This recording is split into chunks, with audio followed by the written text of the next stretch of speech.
really good look at it right now with Rick Carlisle and these Mavs. I think there's some jump out exceptions where Bill Belichick is to me he's an anomaly, and I think Greg Popovich is that, and I think Rick Carlisle is that. I agree with you. Carlisle, whatever ups and downs the teams might be going through, is one of those guys where I've got him, and he works well with Donnie and with Cuban, and Donnie is brilliant at what he does too. I'm keeping that through all the ups and all the downs. But that doesn't make everybody special, and John DeFilippo right now doesn't look very special in Minnesota, and therefore doesn't mean he can't coach. Right. That doesn't mean that 5 years from now we won't be saying, man, oh man, boy, did Minnesota make a mistake. That Filippo, he's brilliant. But even right now with the Rams, there's Rams fans who are going, hey, I thought our coach and our quarterback was good. Yeah. Because now all of a sudden they can't win outdoors in the cold or something. So can't protect. Neither team can protect. Yeah, so I'm not trying to argue that Chris Richard isn't good. I wouldn't ever argue that. Nor am I arguing that, boy, that Linehan, he's turning this league upside down. I don't argue that either. But my position in the roundtable that these things, these guys and their careers have a life of their own. And you know what? To put an exclamation point on what you're saying, Chris Richard got fired at Seattle. He helped create the Legion of Boom, but he's still a great coach, and that's why he's doing still great things in Dallas. So your point about DeFilippo or whatever his name is in Minnesota is well taken. I feel much better about Richard than DeFilippo right now because he's done it in two spots, and he's taken a group that we thought was pretty good but not great and inspired confidence, and done that in two different locations. Right? I think that's difficult to do, but I think you also have a point in there, Fish. What do you think that when the hot coach hits the radar, sometimes it's for good reason, and sometimes he was just in a great set of circumstances that allowed his best traits to have a spotlight put on him? Sometimes, to bounce off what Bassick said, sometimes he looks the part. I mean, we do love that. We do love a guy that looks the part.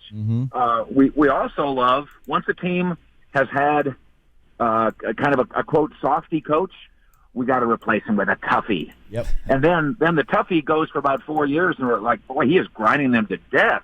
We got to get somebody who's their friend in here. What a jerk! Aren't the Rangers going through that, right? Yeah, a little bit, maybe. And so I just think, with some exceptions, there's not the simple answer that we think there is. There's a morphing answer. There's a flexible answer. And the Cowboys going forward, and Cowboy fans maybe need to be open-minded to that. Well, I bet the Eagles are excited. Mike brought up a really good point earlier when the story first broke that maybe the Eagles would bring him back as their quarterback coach because things haven't been the same for him since DeFilippo and Frank Reich left. Yeah, and maybe the Vikings need to bring back Bud Grant, which they actually did. Actually brought back. Remember Sleeveless, that short sleeve. Bud Grant was 100, and he retired. Then they went through like 3 coaches, and Bud's still sitting there. Sure and is. Bud Grant is their Tom Landry. He is. And just like now, if Tom Landry was still alive, and the Cowboys were when they were 3-5, we would have been calling for Tom Landry to come back. As long as we're talking about coaches, though, Mike, I'd love to get your thoughts on this idea that what if the Cowboys do have a successful year, score plenty of points in the playoffs, win, lose, draw, whatever, but that they could still make a change at offensive coordinator. Is that still on the table moving into 2019? I think it is until this coaching staff gets contract extensions, which we'll roundtable this in a second, which I don't endorse at this moment. But that doesn't mean that Jerry might not think it's a heck of an idea. I think that a change from Scott Linehan remains in play, and I don't think necessarily, hey, we scored 29 points. I don't think that's necessarily an automatic, okay, you're safe argument. Same thing with what they might do with a potential retirement of Rod Marinelli. And this speaks to what I think we're talking about here, which is we've just got to let the cake bake. And what we thought about this guy sucks when they were 3-5 may or may not be true as they go 8-5. And you can win the Super Bowl, and this guy can still suck. And General, I think that's what you're saying. Mm-hmm. So, how about defensive coordinator? Is that a big enough job that it could keep Chris Richard around here? If I'm Chris, I'm probably wanting to wait until the off season and get a look at some of these head coaching opportunities that might be coming up. Don't let Chris go. He go. will definitely get interviews. Yeah, and, of course, what we've suggested is if Jason Garrett does somehow lose his job, which seems less likely than ever now, that Chris Richard would be the very first guy that gets interviewed. One of the reasons, of course, the Rooney Rule. The teams want to interview a person of color so they can play within those rules. But he's also, by reputation, merits the interview. And sure, I love being a defensive coordinator for the Dallas Cowboys, but I'd much rather run my own program. And depending on how the Cowboys do in the playoffs, Chris Richard will surely get interviewed for that chance. Is there any way Jerry would be interested in compensating a guy to remain in-house for longer? Is Richard that good that he would get that kind of Jason Garrett type of cash and he did it with Zimmer, Mike? We want to make you a lifetime Cowboy. I can see that, but what situation in the NFL is so bad as a head coach that I don't want to run that ship? I can't think of one. No, I mean, the only thing that would, you could get yourself in a spot that could go so bad that you wouldn't get another chance, right? I think that's the risk that some head coaches take, especially since you use the word coaches of color. You go to a job and you don't necessarily get the second chances that Caucasian head coaches might. Oh, that's valid. But let's even the Browns, the most historically the poorest franchise in the NFL, right? Yeah. Mm-hmm. Chris Richard at age 39, if he got offered the chance to go coach the Cleveland Browns, I think he'd don't walk. I don't think there's any way you could stop him. Okay. Yeah. How about David Irving? Are we going to see him? Okay, so let's roundtable this. David Irving. I mean, I just haven't seen him I think I've seen him in the building once in the last month. But you're making a playoff run. You could use all hands on deck. Yeah. At some point, maybe you're going to rest somebody. We'll see. We'll get to that in a minute. If David Irving walked out on the practice field tomorrow with a helmet, is all forgiven and everything's fine and you're back a part of the team and go hit somebody, assuming he's in shape? Yeah, I just think that we don't have a lot of time with this team to worry about stuff like that. It's like, okay, he's here. I don't think we need to do any hand wringing. It's not like we got a lot of time on our hands. We can just move on. Like we can't control it. David Irving is a complete wild card. If he's here, that's the only way an organization can successfully do this. It's like letting Manny be Manny. Just fine, whatever he wants to do. Don't make a big deal out of it because when we do have him playing, he's awesome. Yeah. Okay, then that's fine. We're going to let Manny be Manny when it comes to David Irving for 3 weeks, but I think we recognize we're not going to do it for 3 more years, are we? Right. I mean, this is where I think your inside information is coming through here, Fish. You tell us, because you seem pretty strong on this that it's not going to be the regular David Irving approach that we saw over the last couple of years that we saw with Rolando McClain for a couple of years. I think it exacerbates. Is that a word? Exacerbates. Yeah. Yes. I think it exacerbates the situation with David Irving when one of the guys that took his place as an interior defensive lineman is Antoine Woods, who came from nowhere, and all he does is work, and all he does is make subtle plays all the time, every game. From the very first day he stepped on the field in Oxnard, undrafted rookie free agent, and he's got a nasty attitude, and he does everything just right. And he does exactly what they want, and he performs. And then I got David. So you love the Superman aspect of what David can do, but I think if I'm a coach, I like the guy that shows up on time every day even more. Well, does that guy showing up on time have legit starter potential? Because once you find a guy that you feel like you're fairly solid on for 3 or 4 years, then I'd be all for turning the page on David Irving. But they just haven't had any defensive tackle talent that would allow them to be that choosy up till now. Yeah, and they're going to argue now that but Malik Collins at the 3 technique and Antoine Woods as the 1 technique, good enough that Tyron Crawford now goes and plays end again. And that's a young combo, Malik Collins and Antoine Woods. That maybe that could do it. Now that's not Sue, that's not Aaron Donald. And talent-wise, it's not David Irving. But performance-wise, it's otherworldly compared to David. If the Cowboys sit Zach Martin coming up this week, would that be a sign that they are valuing rest and considering the division just about clinched to you? And this is a great roundtabler. What if Zach Martin comes to the trainer and on Friday and says, I'm fine? And the trainer goes to the head coach and the owner and general manager and says, he's kind of fine. I mean, he's kind of the way he was for the last month. Is that good enough? And what I'll give my opinion. I think they pour everything they can into this game. I think you start playing around saying, well, we'll clinch it next week, and you flirt with disaster. So I think Sean Lee, If Tavon Austin could do it, let him do it.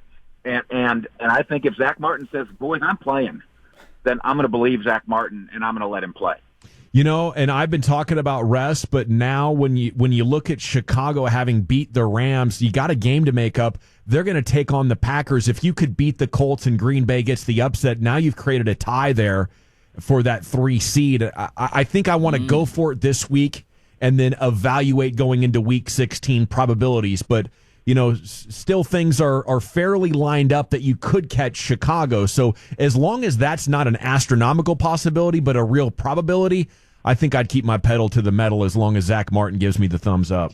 Yeah, and then if we're starting to wonder, Gavin, well, what is Jason Garrett's general philosophy on taking my foot off the pedal when there's not much to gain? Because some people will say, what is it, rust versus rest and all that kind of stuff. But if you look back 2 years ago, 2016 Cowboys, where Tony Romo played in that game, remember? Yeah. That was Tony Romo's goodbye. Yeah, the touchdown to Terrence Williams. That was Dak played in that game, but that was a Mark Sanchez game. Ezekiel Elliott did not have a carry in that game. Yep. Right. Sean Lee did not play in that game. Did not play. That was a Gatchkar. Gatchkar, I think, led him in tackles in that game. So there is a time, philosophically, for Jason Garrett to take the foot off the pedal, but I don't think this week is that week. Jesse Hawley asked this on Twitter last night. I caught it. He was like, "Is Terrence Williams? Is he done with the Cowboys? Is he? You talk about David Irving, and not that the Cowboys need Terrence Williams, but is he just like done?" Yeah, they're concerned about Terrence Williams' mental state of well-being, and so he's not been in the building. He did go out to kind of dinner with some of the fellas the other night. And they were glad to see him, and a good time was had by all. But that's about as close as T. Will has been to being a Cowboy in quite some time, hanging out with the fellas after the game. Anything else before we let you go, Fish? I'd say Tolo. All right, there he goes, Tolo at Fish Sports on Twitter. And, I got a wallet full of these Tolo back window Thank decals. everybody for tuning in to this thing, man. I had to give you guys the information from Fish, the Fish Report. Go and follow his Twitter page. All the content is from 105.3 The Fan and radio.com. Really appreciate each and every last one of you guys for tuning in, for being part of this thing. But we're going to get back to the natural show of everything, and then Q&A will be at the latter part of this. But really appreciate you all. Let's see what we can do. First thing first, we're going to listen to Chris Carter by chance, and then we can jump back to Skip Bayless and Shannon Sharps of the world. Like I said before, I really appreciate each and every last one of you guys. Let me see if I can correct 99, this right here. Go right here. Gotta go properties maybe. And then we're going to go right around here. You guys seeing the back work, other back work going on right now. Bam. In there like swimwear. All right, so we get to see, y'all see this guy right here. But let's go with it. Winners of 5 in a row. And Jason Garrett's job is about as safe as Cece's. And after beating the Eagles on Sunday, Jerry Jones says this team can win in the postseason. Like Cowboys head to Indy this week to try and lock up the NFC East. See, you agree with Jerry Jones that the Cowboys can win in the postseason? Jerry's saying a lot of things lately I agree with. That's dangerous. But he's saying a lot. It is, you're right. There's such a high volume. Okay, so there's a filter, and I'm catching some of it. But I feel you, Jerry, and the reason why, because if you look at the teams, let's look at the top-rated teams. The Saints played them. Rams, we see what they did against Chicago. And I know Dallas feels like they got just as good a defense. The Bears, Cowboys are third, that team, Seattle, and the Vikings. There ain't no team in there they're afraid of. From a defensive standpoint, they match up well with all those teams. Is there anybody in there Dallas can't run the ball against? No. No, okay. Seattle, they probably have the most trouble, but no. Right, the Saints, they got the best run defense, but they ran it against them before. So, and they faced them in the head-to-head. So, yes, when you just look at one part of the ball, absolutely, because you can contain any of those offenses. You're not afraid of them. And the way that Dak is playing and the way that Zeke, and now they found some type of passing game, they match up with any defense there, unless they have to go to Chicago. And I just believe that because of that wind, it would be a ball control type of game. But I believe Chicago presents a lot of problems in Chicago for the Cowboys. So Jerry is right. They match up well. Now, I agree with Chris on this aspect of it. Hey, Chicago is cold. Their defense is nasty. So to me personally, the Cowboys need to figure out a way to win the rest of these 3 games. Maybe we can knock them off and be 3 seed and everything far as before we go to these dome teams, because what LA Rams, I'm not afraid of playing up there in that way, or the New Orleans, but that's a dome team. But the weather would be nice in LA. So the only reservation would be, and I'm not trying to look too far down the line, would be the Chicago Bears. We need to figure out a way to win these last 3 games. And then to piggyback off of what Mike Fisher said earlier about David Irving, my only thought on David Irving would be, yes, he's a knucklehead. Yes, he got these problems and situations and issues and things like that. But the collective thing with David Irving, he brings so much to this team that we can overlook some of these issues as it relates to these last 3 games or whatever. And then on top of that, the emergence of Amari Cooper. Everybody, go check out my guy Tavon Austin's Instagram page. Go check it out, man. The guy looks like he's healthy. They may just be holding him back just a little bit and maybe keep him for this run, because we already know the explosive aspect what Amari Cooper can bring. Can you guys just close your eyes? Just close your eyes and imagine. Oh, just imagine what Tavon Austin can do out there as well. So those 2 things, man, it's going to be nasty. We just need Dak Prescott to just play what he's been doing for the last 5 games and minimize and stop fumbling the ball. And we can roll with this thing. If we can get hot right now, because we're still not at our peak. Remember, the defense not hitting its peak right now because we don't have Belly Irvin, David Irvin, number 95. Yes, I always say we live like 95, but he's not out there. And then on top of that, can I add into this fact again that Tavon Austin is not out there? Man, that would be nice. But let's listen to what Chris have to say. They are peaking at the right point. I believe that Amari Cooper, he's going to start to generate more attention as far as coverage. I still believe this is not some hot streak that he's on. They're going to throw the ball to him, and he's going to be one of the best receivers in the league. But right now, you defend Dallas with 7 or 8 defenders. And right now, when you watch that film, you better put 2 people over on Amari Cooper's side of the field. So you're starting to run out of bodies on the defense. People. So how they go about game planning Scott Lanahan, it's going to be a lot easier these last 3 games than it has been for him in the season. And that numbers issue is why you talked about yesterday moving forward for Dallas. If they could get a real tight end, then you all of a sudden have real legitimate matchup problems across the board. You mentioned you think the toughest thing for them would be going to Chicago. Dallas would love to have that problem, because the only way that could happen is if it's in the NFC Championship game. Because they're going to, neither one of them is going to be the 1 or the 2. So they sign Dallas and Jerry up for that and see what happens. But that's why these last 2 games and the way in which they won them is so important. You have against the Saints and then the first 3 quarters against Philly, defensive performances that are good enough to beat anybody. The 4 quarters, the 1 touchdown they gave in the first 3 quarters against Philly was after a Dak pick where they were set up on the goal line essentially. And then the one thing we hadn't seen from Dallas all year, a potent high-flying passing attack, that's their most vivid memory. It's the 4th quarter in overtime. Against Philly. So you have in the last 2 games, you say, okay, if we just take the best parts of each of our games, Zeke was consistent in both games. The defense was excellent for 7 quarters. The passing game was as good as it's been in 2 years in that 4th quarter against Philly. Now, I know Philly's undermanned regardless. Like, you say, okay, we put it all together. We're as good as anybody. Like that is what they can convince themselves. One of the things I was really concerned with the Cowboys, how would this young team respond after the euphoric win against the Saints?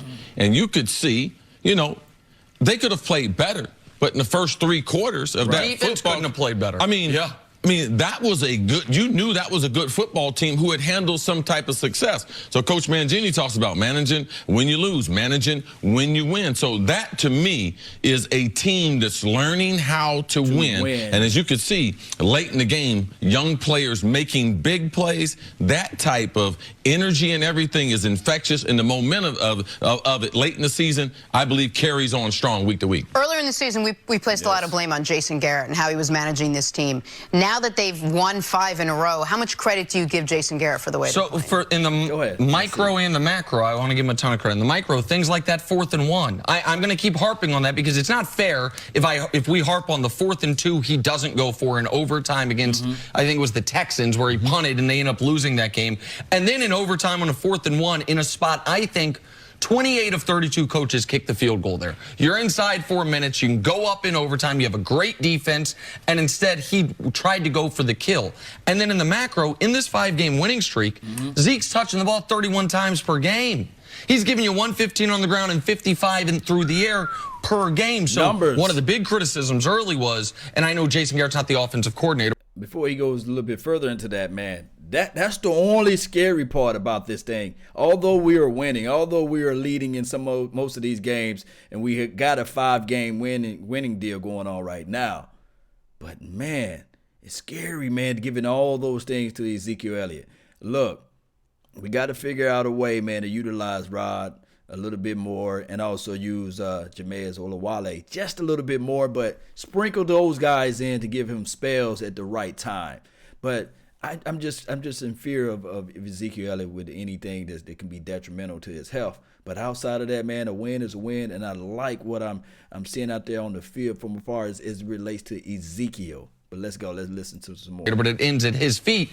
Why isn't Zeke getting the ball more?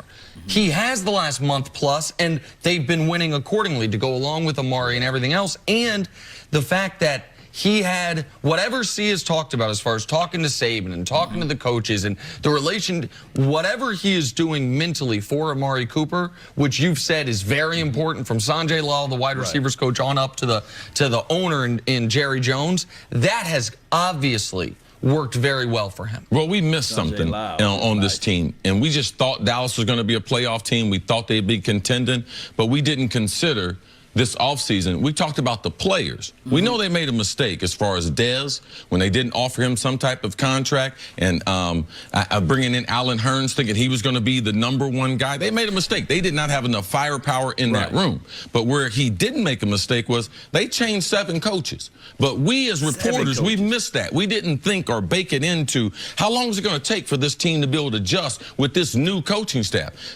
What? Chris just mentioned that the media just didn't take into effect or into account that they just changed out the Dallas Cowboys organization, changed out 7 coaches. Man, what is going on? Is this December the 11th? Is this 2018 or is it already 2019? What year is this? What planet am I on? Oh, my goodness, man. Let's listen. 7 coaches, and they changed the offensive line coach during the season. So that's 8 new coaches that this team of 53 guys, that's an adjustment not only for the staff, not only for the organization, but for every player. How does this coach going to coach me? And then they trade for Amari Cooper. So the criticism is because we didn't realize they were making an adjustment with those huge staff changes. We should have been thinking about that. We didn't. And we made a mistake by over-criticizing because we over-analyzed the Cowboys. Jason Garrett is a good coach for the Cowboys. He knows the heartbeat of the Cowboys, but it took an adjustment with those type of staff changes. We just didn't see it. Well, they've got the momentum. Yeah, so you guys can hear that, right? You guys can hear that. So all what me and Vash Lombardi and all those, I can throw in Mark Holmes, and I can throw in a lot of people who said, look, this team, we didn't have no chemistry during preseason. There's a new coaching staff that's coming into the fold. Yes, it's going to take time for everything to develop. And now today, today, the national media, because I can say that they are part of the national media. I know over 1 million people going to be listening in to their particular show. So now there's going to be echoed throughout the masses of letting everybody know that they changed out 7 coaches altogether collectively. Then on top of that, the receivers, the Allen Hearns of the world, although we picked him up, he's not a Dez Bryant, and we understand that. And he's not even an Amari Cooper. Then for this coaching staff to understand to say, okay, we made a mistake. Yes, we made a mistake. Let's go out there and let's give away our first-round draft pick next year. Let's go ahead and get this guy. He's young. He's under 25 years old. Let's go ahead and give that pick to the Raiders, and let's see what we can do to put some weapons around Dak Prescott. Now, on top of that, there's another caveat that I have to bring up, and I'm not trying to be a Dak Prescott apologist because I have to say this all the time. He got to step up through his throws. He got to go through his progressions better. The anticipation aspect got to become better. But this is another thing that they're missing.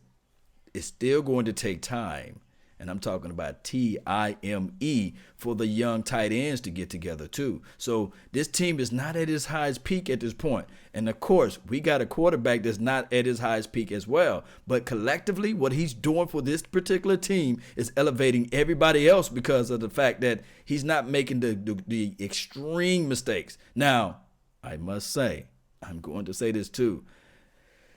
Could we have been better if he stopped turning over the ball? Yes. But the team is winning, the intangibles. We are 8-5. The guy that won 30 games, not by himself, but the team won 30 games within these last 3 years. So that's everything. Let's continue to listen in to this show. We're going to kick it over to Skip and Shannon Sharp.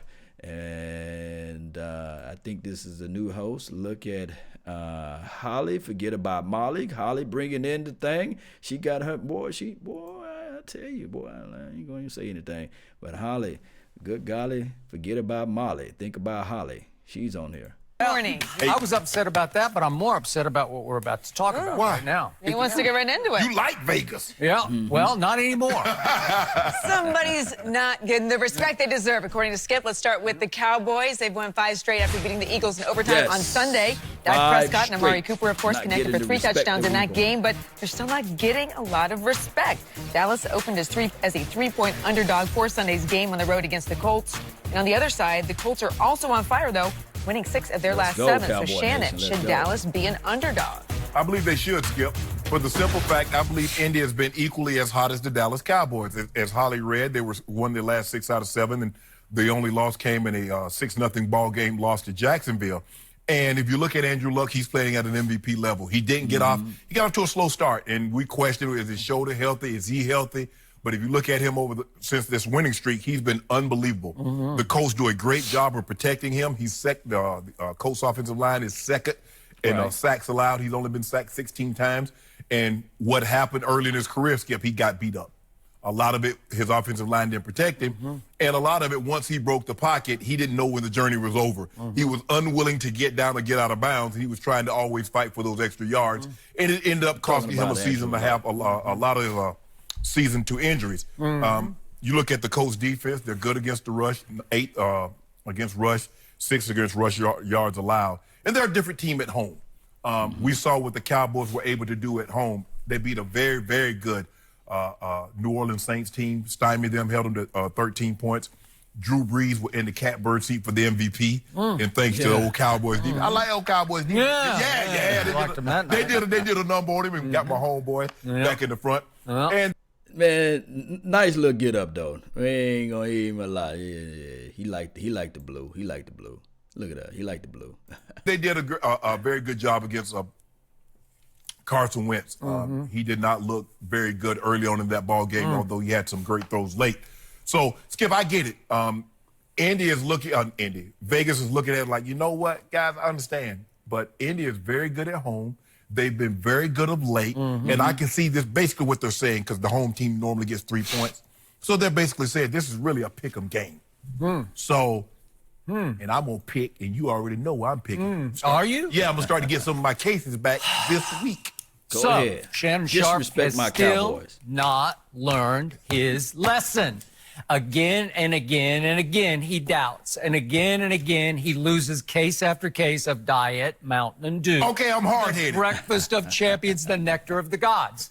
And once again, you're going to fall even deeper into Mountain the Dew swimming is pool of trash. Diet Mountain Dew that you have lost to me already, because you lost another case. So we're up to 11, but we have 6 cases pending on the outcome of the NFC East. And I now lead that by 2 games with 3 games to go. So it could be clinched if my Cowboys shock the world and go up to Indy and somehow win yet another game. So, as you know, I always guess the odds before I look at them. I looked at them this morning at 2:15 a.m. and I fell out of my chair, just like I was falling out of my chair Sunday late in the Cowboy game. So you thought the Cowboys would be favored? I did usually I think, okay, what's the worst case? I thought it would be pick 'em at the worst case. I thought maybe they'd be favored by a point or 2, because I'm going to remind you, they are not only America's team, they are America's betting team. So they always get penalized by Las Vegas for their popularity, where points will be subtracted from them to try to make people to bet on them, because you're making it more, where you're enticing people. You're actually. But let me tell y'all this right now. I love it. I love the fact that we are the underdogs. Can you guys agree with me? When we flying under the radar, when all of the expectation is not high for us, we somehow, somewhat, some ways find a place to get that W. So I like being the underdog. Continue. Please just make us trash for the rest of the years to come. Because one thing that I can say from here, that when we are the underdogs, when we down what below us, what you walk on and you look at the bottom of your foot, when they put the Cowboys Nation in that category, man, we shine. I like it. I like the fact that Vegas got us out of this game. I like the fact that Vegas think that the Colts are going to come in here and just beat us down. I like this. Matter of fact, forget that. I don't like it. I love it. How do you guys feel? Let me know. Once this video is over, we can do a quick Q&A and I read all your comments. Actually enticing people not to bet on them, because they're going to bet on them anyway. Right. And all of a sudden, trust me, this spread will get bet backward, because people are going to jump all over this today at -3, and it'll become -2, -1. I'm not going to be shocked if it finishes at Cowboys at Pick'em, because Las Vegas clearly is still not buying into the Cowboys. And I am shocked by that, because they are already buying completely back into Andrew Luck. And finally, after all these many years, he is starting to live up to his pre-draft hype. I was never the biggest Andrew Luck fan, as you well know. Going into that draft, I said, I'm taking RG3 barely. I loved what Washington did to go up and get RG3, and he backed me up for 1 year. He was the offensive rookie of the year, and Andrew Luck struggled. And Andrew Luck turned into a beat-up, had good knocked years, down, man. dragged out turnover machine for those first 4 years of his career. Right. And he was just a disaster shell of himself, because he took a shellacking. So they've shored up their offensive line. They took the kid from Notre Dame, the guard, and they're much better. And they have been arguably the hottest team in football, unless we can make a case that my team's the hottest team in football. So the 2 seasons have closely mirrored each other, right? Skip. Because these guys started out 1-5. They finally got to 3-5, which is where my team hit bottom at 3-5 after the Monday night game, the debacle to Tennessee, right? Whoa, Coach started off 1-5? That's nasty. That's nasty. That means they are hot, Dad. They are hot. Yep. That was your golden shining moment of this football season, and I was down for the count. But since then, would you believe Las Vegas keeps saying no, no, no, no, no to the Dallas Cowboys? And would you believe over the last 5 games, they have beaten the spread all 5 times? So they have covered 5 straight games. And the last 4 times my Cowboys have been underdogs, they have won the game outright. Wow. How many times did that happen? And may I count the ways quickly? They were underdogs to Jacksonville when Jacksonville was still riding high. The number 1 True that. I'm not going to. I'm starting because that's where it all started, and that was the one aberration game. There was no Amari Cooper for that game. Dallas 40, Jacksonville 7 as a 3-point underdog, and then They go to the Eagles when everybody had written them off, including the man across the table from me, who was just doubling down on every bet. And they were 7.5-point underdogs, and they won the game outright on the field, 27-20. Then they go to Atlanta, and I doubted them. I didn't think they could win Atlanta because Atlanta was still flying pretty high. No, they hadn't. Yes, they were. They were not. Look at Atlanta now. Point. Atlanta was a looking bad now. 3.5 favorite at home, and somehow Dallas won 22-19. And dare I bring back up the Saints game? Saints came in. Well, let me just bring this down before they get into more details of the Atlanta Falcons game. You guys remember they were saying like Atlanta Falcons, they average 32, 33 points a game. The Dallas Cowboys don't have a chance to beat the Atlanta Falcons. And I was sitting there saying that there's a way. It's possible. And everybody like, oh, man, Dak Prescott can't hit water if he fell off a boat. This defense is all going to be exposed this weekend. They horrible. They can't get takeaways, turnovers, and stuff like that. And we went up there and we beat the Atlanta Falcons. It could have been worse. We could have beat them better. We could have beat them. Whatever the end record was, put that down in the chat box. Help me out. But whatever their score was, we could have had them even. Like the one touchdown that they did had, or I think what it was, Cheeto Wouzier couldn't get his head turned around to the ball, something like that. But it could have been worse. It could have been worse of a loss for the Atlanta Falcons, but it is what it is. And 7.5-point favorites, and that quarterback was playing the greatest quarterback we'd ever seen any quarterback play up to that point, and it wound up 13-10, my defense. If you don't mind me asking, who went on the road last week and beat the hottest team playing currently, the Texans? Andrew Luck did. Okay. So I give you that. And I look at what Andrew Luck has been doing, and he has been simply the hottest quarterback in pro football over the last 7 games. What's that? Second. Well, I mean, but over the last 7, I'm going to have to give him the nod. To who? To Drew Brees? My homeboy. Well, Drew Brees was having the greatest QBR season. Well, he was. He was. It's more the quarterback than the QBR. Huh? It's more the Drew Brees was having one hell of a year until he met the Cowboys. But let's go. I'm just telling you stats. He was having an Expose all-time him a little QBR bit. season until he rode into Dallas. The Saints came marching in. Well, you can't have an all-time great season if you lose to Ryan Fitzpatrick, who's been benched twice in one season. All right. Well, but he made up for that. So here we are, and yet we have one aberration game for Andrew Luck, because this is the one I can't explain, and this is the one that should stick in Las Vegas's craw, because just 2 weeks ago at Jacksonville, 6-0. Andrew Luck got shut out, and he had one bad QBR the whole year. He had a 27, scale of 0 to 100 at Jacksonville, and they lost 6-0. Really? So what's your discussion? And you're making them favorites over the team that is blowing out the NFC East? You lost to the Titans by 17. Okay. But they scored Was that an 0. aberration? They didn't score. You lost to Washington. Hitting bottom. You lost to Washington. Yeah. Because of a bogus call at the end of the game. Me and Skip on the same page, You lost 5 games, so were all the calls bogus? You got 5 losses. That was a bogus call. About 2 of those games. So let me ask you some questions. Okay.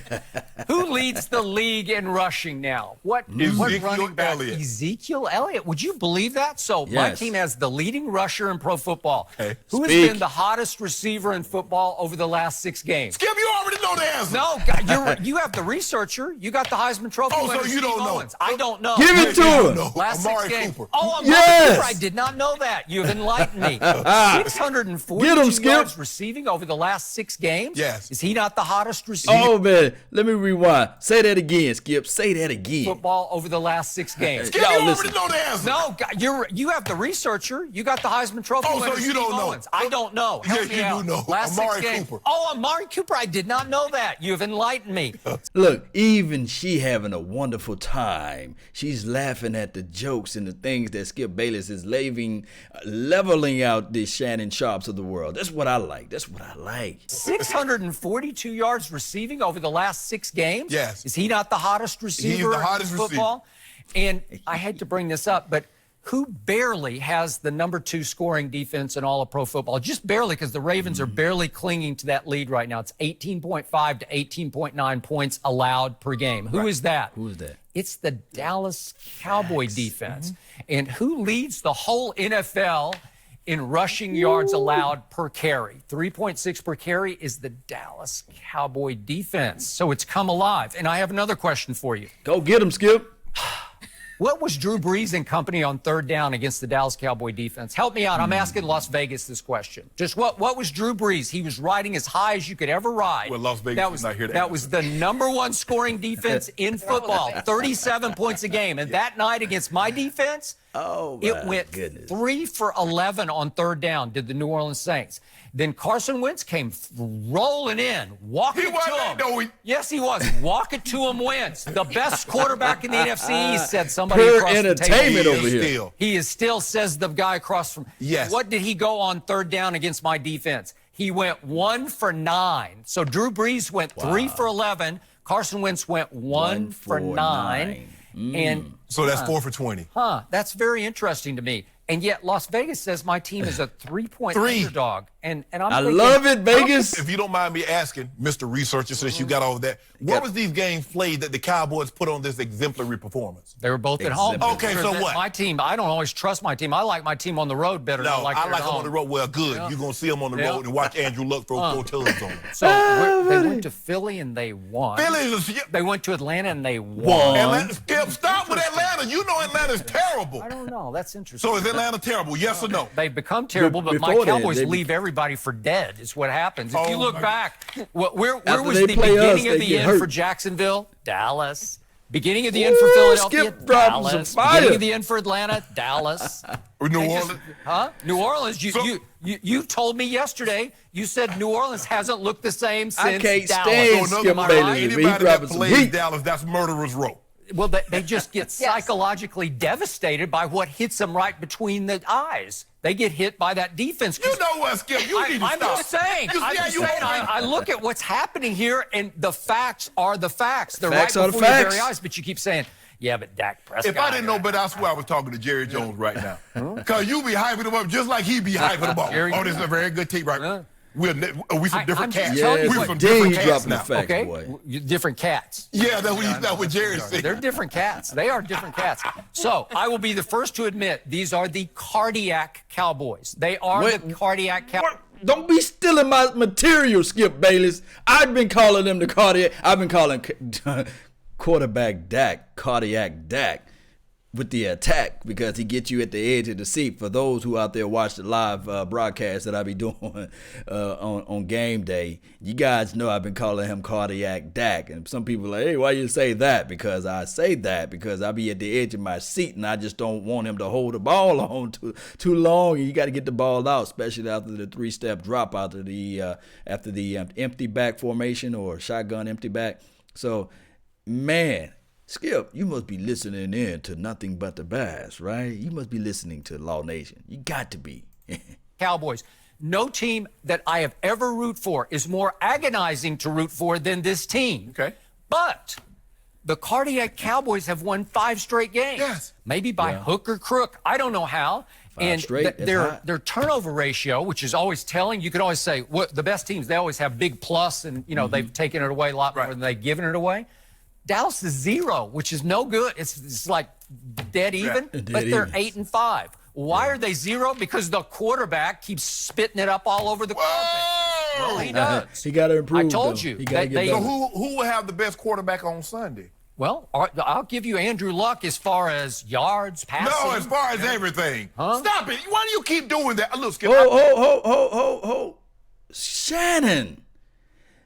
Dallas Cowboys played against the Eagles, and they had a better quarterback, right? Those that's in the chat box, man, you guys can agree Carson Wentz is the better quarterback, right? So then the game before that, they played against the Saints. The Saints have a better quarterback than Dak, do they? And then on top of that, you can just go back to the last 5 games, all the way up until you can probably say maybe Blake Bortles or somebody. Dallas Cowboys always play against the better quarterback, especially according to everybody that's here right now and just watching this show right now. So you can't use that, Shannon Sharp. But let's continue to hit play. Don't forget to hit that like button, share this content. I understand you're a Cowboys fan, but you and I both know Dak Prescott is not the equivalent of Andrew Luck. One guy makes plays, the other guy not so much. So Andrew Luck is not going to an AFC Championship game? Has he not gone to the divisional? And what did they do? They tried to blow the whistle on New England in that AFC Championship game at halftime. And what happened to him? In the he didn't blow the whistle. He can't control what someone else does. Team, it was his management. Yeah. So what they got to do with him? Well, he got blown off the field in the second half of that game at New England, right? Okay, where your guy been? And that's the last we heard of Andrew Luck.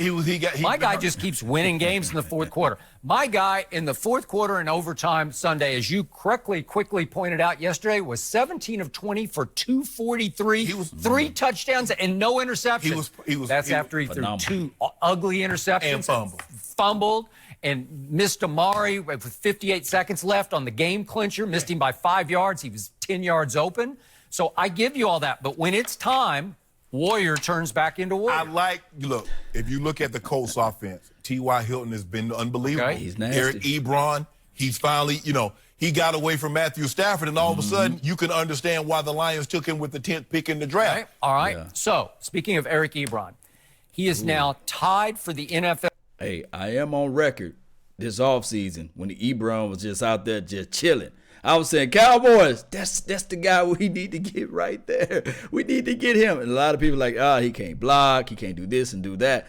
Man, if we'd have had Ebron, we wouldn't be on this search list for looking for these tight ends. Now, trust me, I like the fact that this young tight end core is growing and developing with each other. I like that, but I want some stuff now that we could put the pieces around Dak Prescott to help this team out. But neither here nor there. Maybe, just maybe, the emergence of number 89, our tight end, Jarwin and them boys, maybe that can help this thing out collectively. Let's go. NFL lead in touchdown catches with 12, with Devontae and Antonio Brown. 12 touchdown catches, and he got cut by Detroit. Okay? So he is by far the favorite target, especially in money time, for Andrew Luck. Quarterback's best friend. So what did I tell you last week about Zach Ertz? He murdered my Cowboys at Philadelphia. They won in spite of all of his catches. He caught 14 balls. You can relate to that. Yep. That's more than you ever caught, right? It is. Yep. 14 catches for 145 yards did Zach Ertz have against Dallas at Philadelphia. But this time they said, no, sorry, Carson, you can no longer have Zach Ertz. He caught 5 balls for a grand total of 38 yards on Sunday. And who often took him? My best quarterback. But guess what? You're going to put Byron Jones. So who's going to take T.Y. if you put Byron Jones on Eric Ebron? Well, maybe we put the Wolf Hunter on him. Maybe we put the tackling Dutchman on him. That's what you want. You want a linebacker to try and cover Ebron? Yeah. Well, he'll have Zach Ertz type number. Okay. 14 for 140. I don't think he will. I think he will be taken away. You saw what Goddard did to him. Yeah. Well, did Goddard? He got loose one time. I don't know. And they called it back. That was a bogus call. It was a bogus call. Come on. Yeah, that was a bogus call. And then they made up for it with another bogus call on Randy Gregory a play later. Skip, you know good and well you can't tackle the quarterback. That's the Tom Brady rule. You can't tackle the quarterback in the pocket around his legs. Around his legs? Yeah, he just reach around and grab his foot. You can't be. No, that's a makeup call. You know it, and I know it. And he went helmet to helmet with Goddard too. Come on. 25. Yeah, you did. But anyway, don't worry about that. So are you saying it was a robbery? No, you're not. Andrew Luck will take care of you on Sunday. Mm-hmm. Put you out your misery. Bring you back down to earth. Don't Because put you the feel good. There's no misery. We're up 2 games. Exactly. How can you put me out of my misery? No, you don't. That would put us up 1 game, maybe. Although, wait a second. Philly still has to go to the Rams. You don't think the Rams will be spoiling to get even with somebody this Sunday in the Hollywood weather here? Your life's too good right now. Yeah. Everything's going really well for you right now, Skip Bayless. You're up about 11 cases, and if things go according to plan it's not about 11 cases. I'm about 11 cases. Coming up. You're living real good, Skip. The Cowboys are playing well. Yep. You got another 6 cases to do on the line with the Eagles lose the division, Cowboy win the division. So you're feeling really good about yourself. It looks like I'm about to be up 17 cases. What happens Is that possible? Shannon, stop betting. Well, I'll never get it. Oh, no, I'm going to give it to I you. will never get it. No, Because somebody doesn't pay. No. Somebody got way down in our first year of existence here on Undisputed, and somebody on my birthday paid off. I'm going to pay it off. And then we cleared the slate, and we started over, and it's looking like it's about to be 17. I'm gonna give you all your little cases, and I'm going to take them back one by one. Okay. And that's what's going to hurt you. But I'm going to start with... That's a lot of ones. That's a lot of days. No. I'm going to start this week. Yeah. I'm going to start this week with Andrew Luck. I'm going to get 2 of them back on Sunday. Really? Yeah. Okay. Or Andrew Luck's going to get you. Was that Man, it's crazy, man. All right, so thank everybody for tuning in to this show, man. I really appreciate each and every last one of you all for being part of this thing, man. I look, got to put the fire back there. Hey, my brother from another mother, Skip. Hey, I don't even like Skip like that, but shout out to Skip, man. He brought some little facts there, but this team better win. He better figure out a way to find a way to win the game. That's the name of it. That's the thing that we should do. That's the thing that we must do in these sort of things. But, hey, appreciate each and every last one of you guys. I seen somebody making a donation to help grow the nation. I really appreciate that. Let me see who we got. David Alexander the Great, man. Appreciate you, man. Thank you so much for making this thing happen, especially with those type of things and those contributions is everything, man. Thank you for the dedication for the nation. Who else we have here? I don't have my glasses on, so I'm not able to see that well, but I do see different shoulders for making a donation to help grow the nation. Really appreciate you, man. Thank you so much. Let me see if I can go ahead and talk to you guys about what I think that needs to happen here. What really needs to happen, Cowboy Nation, is I talked about a little bit earlier about Tavon Austin. We saw against the Giants game, the first game that we played against them, that he was able to take the top off the defense, and Dak Prescott was finally trying to develop that rapport with him. And we saw a little bit against the Texans game. There was two deep passes that my guy Tavon Austin dropped, and I was telling everybody at the time that if it had to be like a real dominant receiver, they make those catches there, and it helps the quarterback out. And what we're seeing now collectively, we're seeing a Amari Cooper is helping the quarterback out so much that it's bringing us to like different levels. If we get in respect throughout the league, but not in Vegas, and I like that because I like the fact that when we are flying under the radar, that everybody count us out and things like that. So that's wonderful. Shout out to Snicker, man, for making the donation to help grow the nation, man. Really appreciate that. Romero, let me give the shout out to the first person that's in the chat box. I forgot to do that. Elite Rob, man, was that you, the first person in the chat box? Really appreciate it, man. And then David Alexander, second place, no cigar. But I really appreciate you, man. You made the donation still. And then we have Cowboy. Samoan Cowboy, really appreciate you, man. Thank you so much. And let me see what we have here. Professor Carter, yes, taking these notes. Yeah, appreciate you, man. Thank those who are watching while you at work. Hey, it is what it is. Dago, really appreciate you for tuning in to the nation. Man, we got a whole bunch of people here, man. That's what I'm talking about. Let me jump over here on the Law Nation 2.0. Jay Jones, appreciate you, no doubt. Salute, appreciate you, man. Thank you for tuning in. And then over here, Money Making Mall. He was the first person that's in this thing. Say Prime Time. What's good, man? Thank you so much. You're the second person that's in this thing. All right, so that let me know that you guys are part of the notification squad. And you guys know we just don't like the notification squad. We love it. That's how we do this thing, because I jump on at different various times throughout the day. But, hey, all we got to do is play our style of football. Don't focus on what the naysayers are saying. Don't focus on what Vegas is saying. Because at the end of the day, if we control the TOP, you guys already know. I don't have to even explain what TOP is. If we can just do the control of the TOP, then the rest will be what it is. Keep Nation growing. Yes, man. Thank you, man. Was it Woody Mack, 73? Yes, appreciate you, man. Thank you for making the donation to help grow the nation one way or another. Let's go, Cowboy Nation. Let's get this thing long and gone. Let's get this thing going in the right direction. Let's go. Let's go with this thing. Y'all hear it? Y'all hear it? Yes. I do have a podcast. That's LAW Nation. I got to go run and grab me something to eat because I'm about to fall out over here. Brother need to feed the nation, right? With all this being said, guys, man, for those who've been with us when we were 3 and 5, I'm going to say the word ain't. It's a wonderful feeling. Especially, man, we 8 and 5 right now, and we're trying to get to 9 and 5. But that'll be a nice number for me, right? Let's go to 9 and 5 this weekend. Don't forget to put your score prediction down. I love to see that too. Put down where you from. I like to hear that, to see that, and all that good stuff. And let me know. I already know that you guys feeling the fact that we got this pace and this momentum going. Let me know how y'all feel about Tavon Austin. If we can get him back into this mix, man, that would be nice, man. That would be nice, man. I just can't say this much longer. If we can get these guys to play their end of the ball, man, it'd be nothing but fire and desire. All those things, right? Yeah. Let's go, baby. Y'all see this thing, man. One way or another. That's been my time. I really appreciate each and every last one of you all for yours. And remember, you're listening to nothing but the best. Salute. I'm out. Peace. Jam on out with me, baby. Yeah. Come on.